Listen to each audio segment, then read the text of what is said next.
RRB technician grade 3 का जो आया कट ऑफ पता चल गया होगा, मतलब एक्सपेक्टेड, ठीक है। बट बहुत बच्चे लोग का डाउट ये था, ये डेटा के अनुसार बहुत लोगों को दिक्कत ये था कि इतना हाई नहीं जा सकता, इतना हाई नहीं जा सकता। जैसे कि हम लोगों ने कल जो है अच्छे से एनालिसिस करा कि ये है हाई कट ऑफ जोन, ये है मॉडरेट, ये है मॉडरेट टू हाई, ये है, और ये लो वाले हैं। तो लो भी इतना लो नहीं जाता, बट जो था ये कल की वीडियो में सारा पता है, नहीं देखा तो देख लो। ये सारा हम लोग की कौन से शिफ्ट हार्ड थे, कौन सा एवरेज, और ये जो थे वो एक्सपेक्टेड कट ऑफ थे 10+ ITI वालों के, और ये थे PCM वालों के, ठीक है। तो बहुत, और वो जेन्युइन डाउट है जो जिन्होंने पूछा है, वो बहुत जेन्युइन डाउट है। और बहुत लोगों का ऐसा सवाल है मन में कि क्या अगर मतलब जैसे कि LP का एग्ज़ाम हो चुका है, टेक्नीशियन ग्रेड 1 का एग्ज़ाम हो चुका है, और RRB JEE का एग्ज़ाम हो चुका है, और RPF को भी इंक्लूड करना है तो कर सकते हो, बट RPF को छोड़ के भी टेक्निकल इस तरह की बातें करते हैं जो इधर है। तो इन तीनों का एग्ज़ाम हो चुका है, तो इन लोगों का रिज़ल्ट भी पहले आएगा।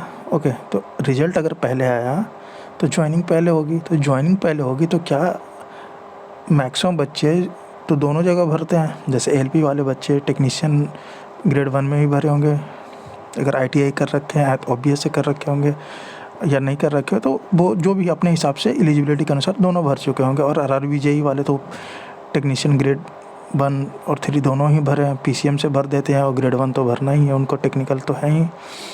तो ऑब्वियस है जिसका होगा, अगर तीनों में होगा तो वो जाएगा, अगर जिनका JEE में होगा तो वो JEE में जाएंगे, अगर उनके बाद LP में होगा तो LP में जाएंगे, उसके बाद फिर ग्रेड 1 में जाएंगे, फिर ग्रेड 3 में लास्ट में आ जाता है, ठीक है। उसके बाद भी जिसका PCM है तो वो PCM वाले ज्वाइन करेंगे, और फिर जिनका ITI वाले वो ITI।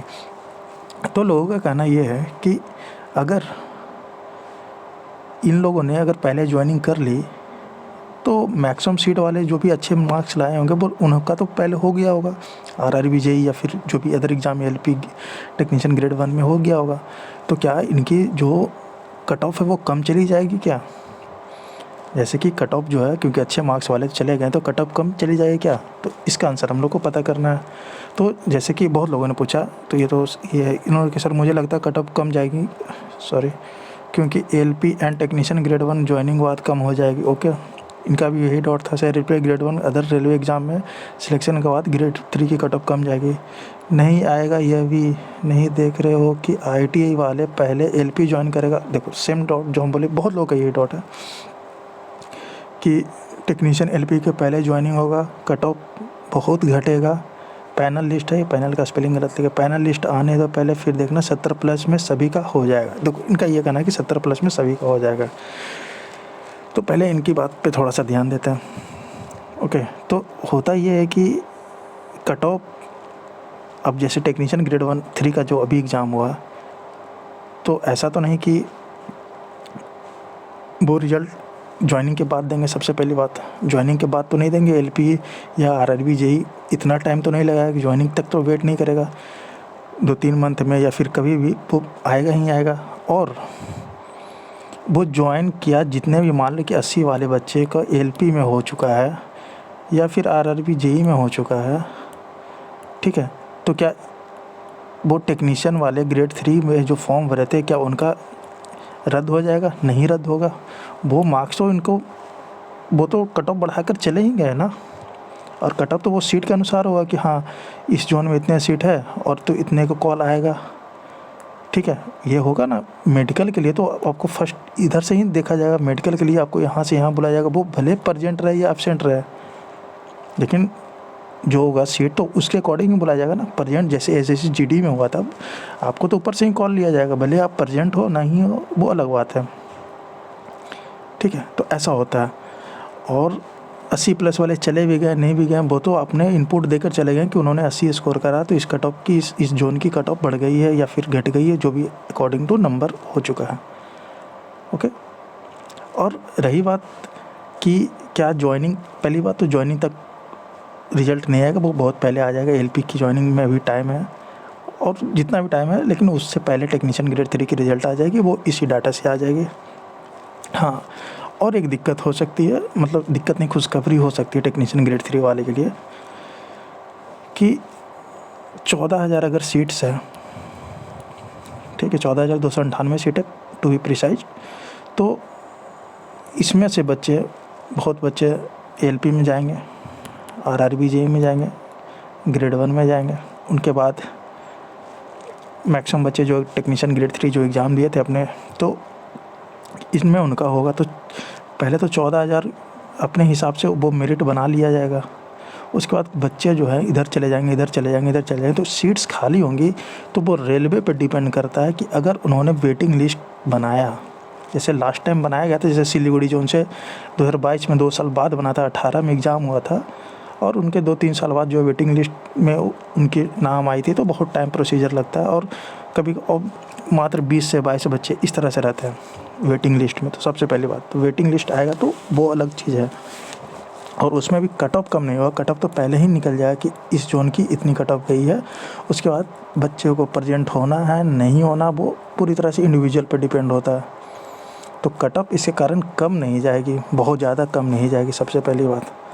और रही बात कम कितनी भी चली जाएगी, चलो मैं आपको एक डाटा दिखा देता हूँ। ये सिर्फ और सिर्फ 1 लाख बच्चों के ही है। ये 1,35,000 के आसपास बच्चों का ये डाटा था। तो ये रॉ मार्क्स है और ये नॉर्मलाइज्ड मार्क्स है। टोटल सीट्स है 14,298।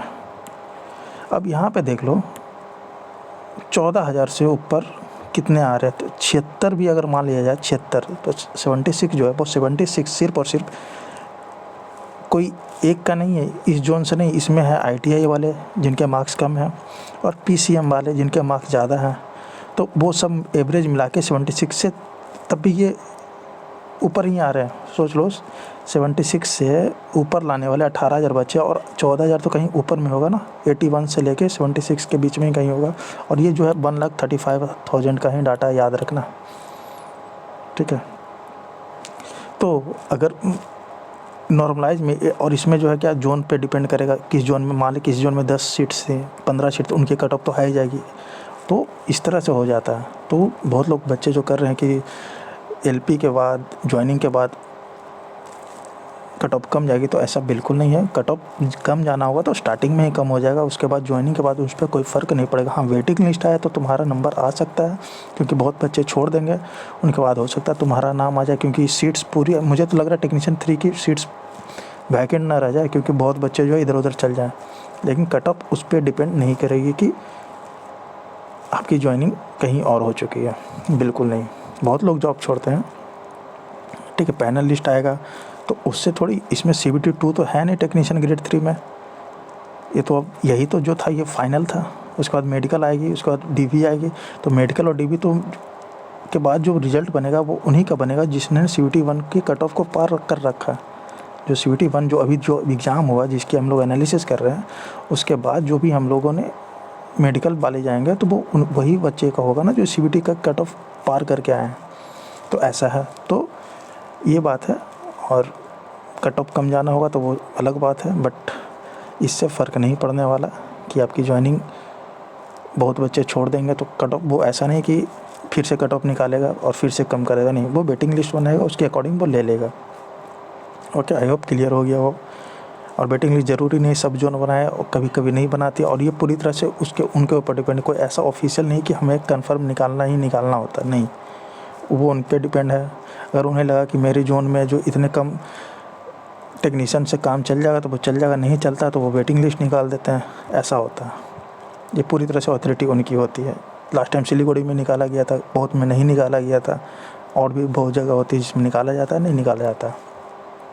तो ऐसी बात है, ठीक है। आई होप समझ गए होंगे कि फ़र्क पड़ेगा नहीं पड़ेगा, आप खुद से डिसीजन ले सकते हो। बहुत लोग एग्री करोगे, बहुत लोग नहीं करोगे, कोई दिक्कत नहीं, अपने अपने हिसाब की बात है। चलो फिर, थैंक यू।